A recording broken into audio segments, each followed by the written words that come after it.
म्हणजे 3 करोडचे ट्रान्झॅक्शन यांच्याकडे कॅशमध्ये होतं. ही शाळा एवढी मोठी रक्कम कॅशमध्ये का मागते पालकांकडे? कॅशमध्ये बऱ्याच गोष्टी होऊ शकतात. टॅक्स इन्व्हेजन होऊ शकतं, मनी लॉन्ड्रिंग होऊ शकतं, ब्लॅक व्हाईट होऊ शकतं, की तुम्हीच यांना खतपाणी घालता असा त्याचा अर्थ होतो. आणि अशा प्रकारची नफेखोरी शाळेने पुन्हा करू नये. आणि नफेखोरी कशी तेही तुम्हाला मी एक्सप्लेन करून सांगतो. आता या शाळेत शिकतात जवळपास 2200 मुलं. 2200 मुलांकडून जेव्हा हे 13,600 इतके ऍक्टिव्हिटीज घेतात, तेव्हा हा एक व्हुपिंग नंबर होतो सर. हा होतो 2,99,20,000.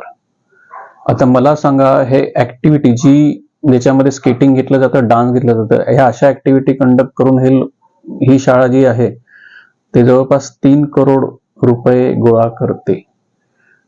आणि आणखीन विशेष गोष्ट आहे म्हणजे ही सगळी फी कॅश मध्ये घेतली जाते. आधी ते पैसे कॅश स्वरूपातच घेतात सगळ्यांकडे, कॅश स्वरूपात कॅश स्वरूपात. आणि फॉर्म 1000 रुपये फॉर्मचे चार्जेस.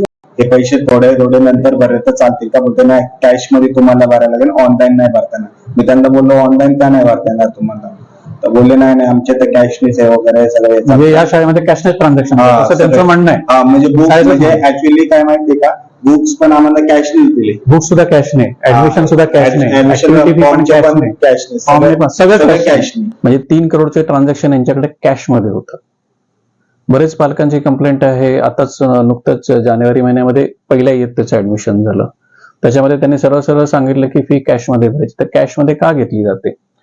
तुम्ही बसमध्ये तिकीट काढाल तर तुम्ही युपीआयने पेमेंट करू शकता. तुम्ही डीमार्ट मध्ये जा, एक 5 रुपयाचं पॉपिन्स घ्या, त्याचं तुम्ही युपीआयने पेमेंट करू शकता.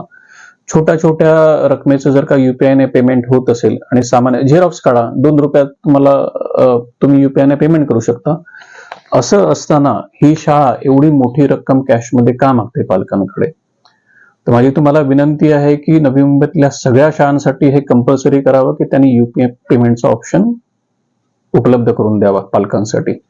ज्यांना भरायचं कॅशने ते भरतील, पण ज्यांना नाही भरायचं, ज्यांना युपीआयने, कॅशमध्ये बऱ्याच गोष्टी होऊ शकतात. टॅक्स इन्व्हेजन होऊ शकतं, मनी लॉन्ड्रिंग होऊ शकतं, ब्लॅक व्हाईट होऊ शकतं. तर ह्या गोष्टी शिक्षण विभाग किंवा आपले आयुक्त कार्यालय ह्याच्यावर कारवाई नसतील करत, याच्यामध्ये लक्ष नाही घालत, तर असं होतं की तुम्हीच यांना खतपाणी घालता असा त्याचा अर्थ होतो. तर माझी तुम्हाला विनंती आहे की नवी मुंबईतल्या सगळ्या शाळांमध्ये सक्ती करावी की पेमेंट जे आहे फीचे ते युपीआयनेच घेतले जावे.